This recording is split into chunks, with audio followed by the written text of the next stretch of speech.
Bonjour à tous. Aujourd'hui, je vais essayer de répondre à vos questions sur la sainteté. Comment être saint? Il n'est pas toujours facile d'avoir une idée claire de la sainteté. Si on regarde la vie des grands saints, on peut être découragé et se sentir incapable d'accomplir les mêmes choses qu'eux. En fait, pour être saint, je dirais qu'il ne s'agit pas d'abord de faire quelque chose. Être saint, c'est vivre pleinement de la vie de Dieu, de sa grâce, de son don gratuit. Mais quel est ce don?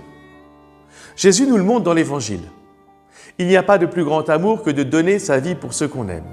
Il a donné sa vie pour toi, pour moi. La sainteté, c'est d'accueillir pleinement l'amour de Dieu dans ma vie.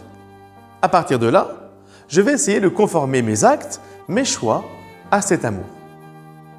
Pouvons-nous être saints après avoir commis le plus gros crime? Ta question est très intéressante parce que selon l'idée commune, on pourrait répondre « non ».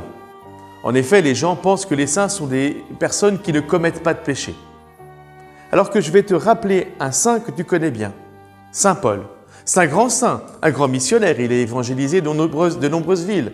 Il a même une basilique à son nom, à Rome. Or, Saint Paul, avant de rencontrer le Christ, était un meurtrier. Il persécutait les premiers chrétiens. Oui, on peut toujours se convertir, retourner son cœur vers le Seigneur et marcher vers la sainteté. Qui décide que tu es saint? Alors là, je vais distinguer encore entre deux choses. Celui qui va reconnaître que tu es saint, c'est Dieu lui-même. Celle qui va déclarer que par sa vie et les miracles qu'il accomplit, une personne est sainte, c'est l'Église.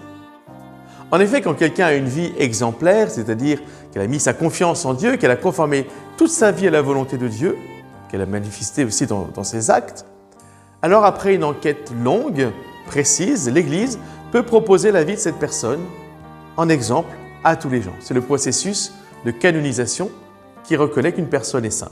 Qu'est-ce que Jean-Paul II a fait dans sa vie pour montrer qu'il ne faut pas avoir peur d'être saint? Jean-Paul II a fait énormément de choses. Comme pape, il a beaucoup enseigné, il est allé souvent voir les chrétiens, les non-chrétiens partout dans le monde. Mais avant d'être pape, il était prêtre. Et en tant que prêtre, il a essayé d'être le plus fidèle possible à sa vocation. Et je te reprendrai ça.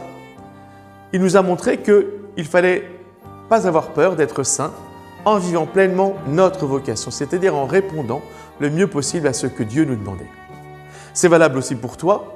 Être saint, c'est pas accomplir des choses extraordinaires, c'est avant tout vivre ta vie quotidienne sous le regard de Dieu, déjà comme collégien, et puis ensuite dans la vocation qui sera la tienne.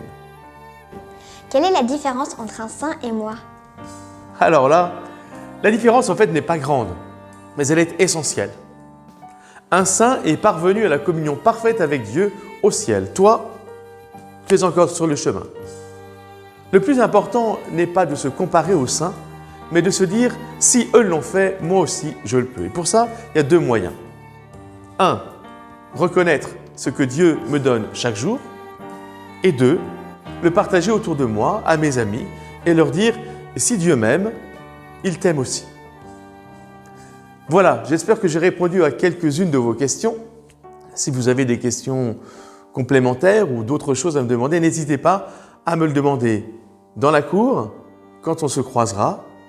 En tout cas, merci pour ces questions. Merci à ceux qui ont participé à ce topo. Et je vous dis à très bientôt. Passez une très bonne semaine.